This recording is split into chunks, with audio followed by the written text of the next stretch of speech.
नमस्कार, आप देख रहे हैं डीटीवी भारत और मैं हूं अभिषेक मिश्रा। जाति आधारित जनगणना को लेकर मुख्यमंत्री नीतीश कुमार ने अपना स्टैंड क्लियर कर दिया है। जाति आधारित जनगणना को लेकर केंद्र सरकार ने भी अपनी स्थिति साफ कर दी थी और सुप्रीम कोर्ट को दिए अपने हल्फनामे में कहा था कि हम जाति आधारित जनगणना नहीं कराने जा रहे हैं।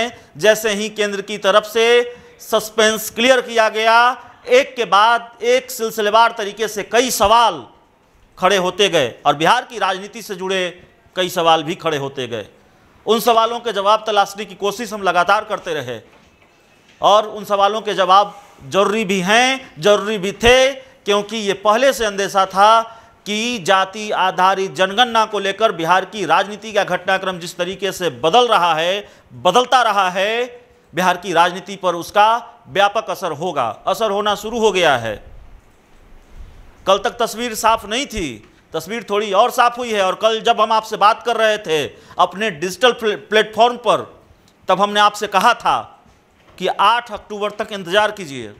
आज से लेकर 8 अक्टूबर तक रोज बड़ी खबरें हम आपको देंगे, बिहार की सियासत से जुड़ी हुई, जाति आधारित जनगणना से जुड़ी हुई और बिहार की राजनीति में क्या क्या बदलने वाला है, क्या क्या बदल सकता है, उससे जुड़ी हुई। तो एक और बड़ी खबर हम आपको दे रहे हैं। मुख्यमंत्री नीतीश कुमार ने अपना स्टैंड क्लियर किया है और यह साफ कर दिया है कि वो जाति आधारित जनगणना को लेकर पीछे हटने वाले नहीं हैं। मुख्यमंत्री ने कई बातें कही हैं। उन्होंने कहा है कि हम फिर मिल बैठकर बात करेंगे, राय मशवरा करेंगे और हर हाल में जाति आधारित जनगणना होनी चाहिए। साफ है कि जेडीयू बीजेपी इस मामले को लेकर, नीतीश कुमार और केंद्र सरकार इस मामले को लेकर आर पार के मूड में हैं। कम से कम नीतीश कुमार ने आज जो कहा है उससे संकेत यही मिल रहे हैं। नीतीश कुमार ने आज दिल्ली में हैं और गृह मंत्री अमित शाह के द्वारा बुलाई गई बैठक में वो शामिल हुए और उसके बाद उन्होंने कहा कि जाति आधारित जनगणना की मांग बिल्कुल उचित है, इससे लोगों को लाभ मिलने वाला है। आज़ादी के पहले भी देश में जातिगत जनगणना हुई है, आज़ादी के बाद भी हुई थी। जातीय जनगणना होने के बाद इन लोगों की वास्तविक स्थिति की जानकारी मिल पाएगी। पिछड़ों और अति पिछड़ों को समाज में आगे बढ़ाने में भी जातीय जनगणना काफ़ी मददगार साबित होगी। एक्टिविटीज है उससे प्रभावित जो राज्य हैं उनके साथ परंपरागत तौर पर सर इधर भी थोड़ा बैठक होती रही है। तो अभी तो जो पिछली बैठक हुई थी वो 19 में हुई थी, लेकिन बीच में कोरोना है, इसके चलते ये 2 साल के बाद बैठक हो रही है। तो उसके बारे में पूरी बातचीत की चर्चा होती है कि कहाँ क्या स्थिति है और वहाँ पर क्या हो रहा है और राज्यों का क्या है, फिर केंद्र सरकार का जो अपना रहता है अब तक क्या काम हुआ, उस सब चीज़ों के बारे में जानकारी होती है और सब लोग अपना विस्तृत रूप से अपनी पूरी बात रख देते हैं और क्या चाहिए इन सब चीज़ों पर चर्चा होती है। कोई खास नहीं हो। नक्सल एक्टिविटीज़ ख़त्म हो और उसका मुकाबला करने के लिए जो कुछ भी करना है, क्योंकि दशहरा जब प्रभावित है तो हर लोग अपने अपने राज्य के बारे में कहते हैं, हम लोगों का भी जो भी अपने राज्य की स्थिति है उसके बारे में चर्चा होती है, यही सब बात होती है। सर न्याय के साथ विकास की बात आप करते हैं, एक नक्सल पे हो जाए सर, न्याय के साथ विकास की बात आप करते हैं और उसके तहत भी आप लोग जो नक्सल समस्या को खत्म करने की कोशिश करते हैं, किस तरह से आपने क्या बात रखी अपनी तरफ? नहीं, वो तो अपनी बात हम लोग रखते ही रहे, प्रारंभ से ही रखते रहे हैं, वो तो करते ही रहे। और आप जान लीजिए कि इसके चलते बिहार में नक्सल प्रभाव घटा है, काफ़ी घटा है, लेकिन फिर भी हम लोग इस बात के लिए सबको सचेत रखते हैं कि उनकी एक्टिविटी घटी है और जो जितना भी काम हो रहा है अब उनके साथ लोग नहीं हैं।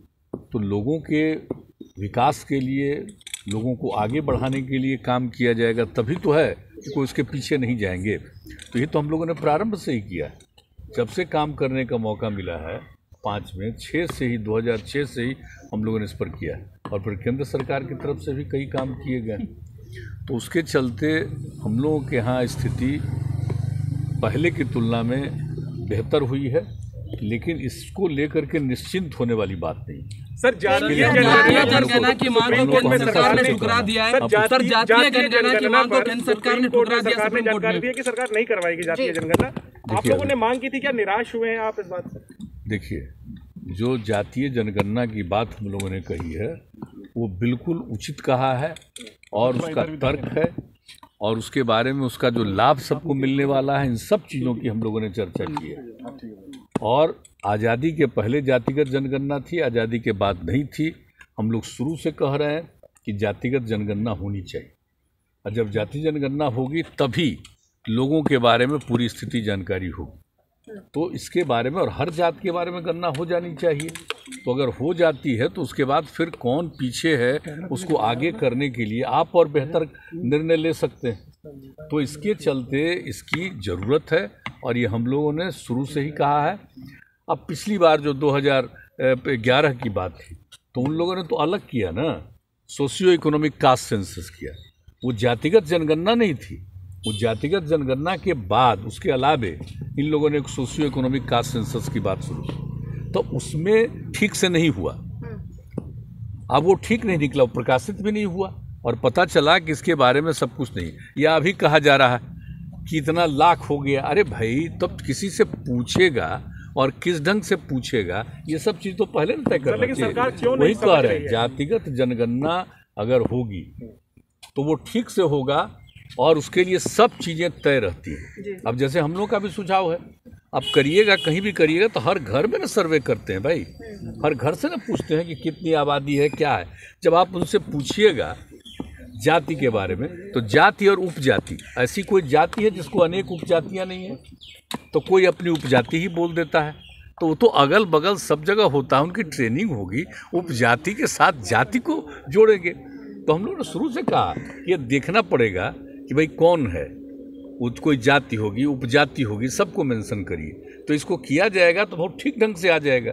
ऐसी कोई जाति नहीं, मैं दोहरा करके इस बात को कहना चाहता हूँ, ऐसी कोई जाति है जिसमें उपजातियाँ नहीं हैं। और कोई भी आदमी आप पूछिएगा तो सब लोग जाति और उपजाति दोनों की बात नहीं करेगा, वो कोई उपजाति की बात करेगा। तो ये तो बिल्कुल बहुत ही उपयुक्त चीज़ है कि इसके बारे में पूरे तौर पर लोगों को जानकारी दे दी गई, ट्रेनिंग कर दी गई, और ये सब चीज़ पूछेंगे। कोई उपजाति बोलेगा तो क्या जाति, अच्छा उपजाति है तो बगल का घर भी तो जानता है ना। ऐसा तो नहीं है ना कि एक ही घर है, कई अनेक होते हैं, तो तुरंत पता चलेगा और वो मिल करके फिर कहेगा कि भाई उपजाति है, जाति है। तो इसको लेकर के ये सब चीज़ ठीक ढंग से हो सकता है।